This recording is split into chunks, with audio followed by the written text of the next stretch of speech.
రాజాసాబు వేరే different experience అనుకుంటా మీకు. అవును. హ్మ్. హ్మ్. కానీ ఆ సినిమా చూసిన తర్వాత అంటే ఇప్పుడు అనాలిసిస్ చేస్తే అనిపించేది ఏంటంటే ఓల్డ్ గెటప్ ఏదైతే సీన్లు తీశారో అది పక్కన పెట్టి రిలీజ్ చేయడం కూడా ఒక రకంగా మిస్గైడ్ చేసిందేమో ఫ్యాన్స్ని అనిపిస్తుంటుంది. ఒక సినిమా ఏదన్నా మంచి జరిగినప్పుడు అందులో అన్నీ మంచిగా అనిపిస్తాయి. అవును. అవును. ఒక సినిమా ఏదన్నా సరిగా ఆడినప్పుడు అందులో ప్రతి నిర్ణయం సరైనది కాదేమో అనిపిస్తుంది. హ్మ్. సో ఇప్పుడు మనం దాని గురించి ఏం మాట్లాడుకున్నా అందులో ఉన్న కోర్ పీపుల్ ఐడియాలజీని మనం డిఫర్ చేసినట్టే ఉంటుంది. సో అందుకే it's better to not speak anything. ఎందుకంటే కోర్ పీపుల్ ఉన్నారు కాబట్టి వాళ్ళ ఎఫర్ట్స్ని తగ్గించేలా మనం ఏది మాట్లాడకూడదు అనేది నా అభిప్రాయం. కానీ ఆ రాజాసాబ్ టైటిల్ కార్డ్స్ చూస్తే క్రియేటివ్ ప్రొడ్యూసర్గా మీ పేరు కనిపిస్తుంటారు. అసలు ఏంటి క్రియేటివ్ ప్రొడ్యూసర్ అంటే? ఏం చేసి ఉంటారు? ఏం లేదు, ఏం లేదు. నా మీద అభిమానంతో మారుతి గారు వేశారు టైటిల్. అంటే యాక్చువల్గా రిలీజ్కి ముందు సినిమా స్టార్టింగ్కి ముందు వేరే బ్యానర్ చేయాలి సినిమా. ఓకే. అప్పటికి బేబీ రిలీజ్ అవ్వాలి. అప్పుడు నేను ఎగ్జిక్యూటివ్ ప్రొడ్యూసర్గా ఉందాం అనుకున్నాను. నేను మారుతి గారి సినిమాలన్నీ ఏదైనా ఎగ్జిక్యూటివ్ ఆర్ కో ప్రొడ్యూసర్ ఉంటా కాబట్టి. ఆ తర్వాత బేబీ రిలీజ్ అయింది.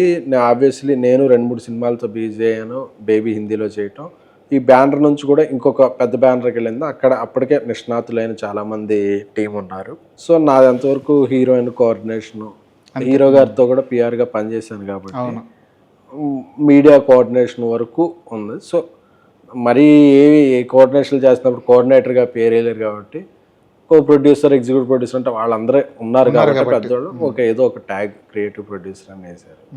సో నాకు సినిమాలో ఈ కోఆర్డినేషన్ వరకు, మీడియా కోఆర్డినేషన్, టెక్నీషియల్ కోఆర్డినేషన్, ఈ హీరోయిన్స్ కోఆర్డినేషన్ అక్కడి వరకు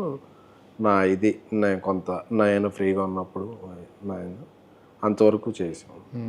సో దాని మించి నా సినిమాల్లోనే ఉన్నాను. పైగా నన్ను మించిన వ్యక్తులు చాలా మంది ఉన్నారు కాబట్టి. కాకపోతే అప్పుడు నా స్పీచ్లు అన్నీ వైరల్ అయ్యాయి కాబట్టి కొద్దిగా యాక్టివ్గా సినిమాలో ఎమోషనల్ అటాచ్మెంట్ ఎక్కువ నాకు. ఎందుకంటే స్టేజ్ మీద మారుతి గారిని పట్టుకుని మీరు ఎమోషనల్ అయిన ఆ క్లిప్ కూడా ఆ రోజుల్లో బాగా వైరల్ అయింది. అంటే ఆ కష్టం మీరు చూసారు, మారుతి పడిన ఈ సినిమా కోసం పడిన కష్టం అంతా చూసారు. రిజల్ట్ని పక్కన పెట్టండి. కాకపోతే ఒక సినిమాని 2-3 ఏళ్ళు మోయడం కూడా చాలా ఎమోషనల్ జర్నీ అది. నిజంగా ఆ సినిమా ముందు ఒక చిన్న స్కేల్లో తీద్దాం అనుకున్నారు అంతే కదా?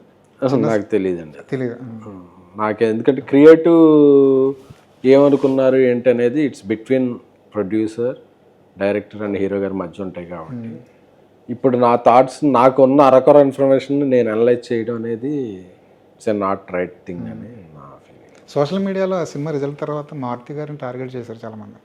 ఆయన ఇళ్ళకి పార్సల్ పంపడం ఇదంతా ఒక ఎపిసోడ్ నడిచింది. అది చాలా తక్కువ నడిచింది.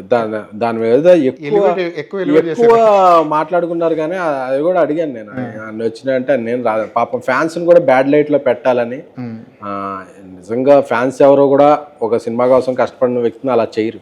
అవన్నీ టెంపరీ ఎమోషన్సే తప్ప ఫ్యాన్స్ని కూడా బ్యాడ్ లైట్లో పెడతా కొన్ని సెక్స్ స్టఫ్ మీడియాలో జరిగినాయి తప్ప పాపం అంత ఇబ్బంది కూడా ఏ ఫ్యాన్స్, నేను చూసినందుకు మారుతి గారిని అడిగాను, ఏ ఫ్యాన్స్ అంత ఇబ్బంది కూడా పెట్టలేదు. నాకు తెలిసి ప్రభాస్ గారి ఫ్యాన్స్ పేరు మీద చెప్పుకుని యాంటీ ఫ్యాన్స్ ఏమైనా చేసుంటారేమో. అసలు ఎవరో చేయలేదు, ఎవరు కూడా చేయలేదు. అసలు పనిగట్టుకుని ఎవరు చేస్తారు?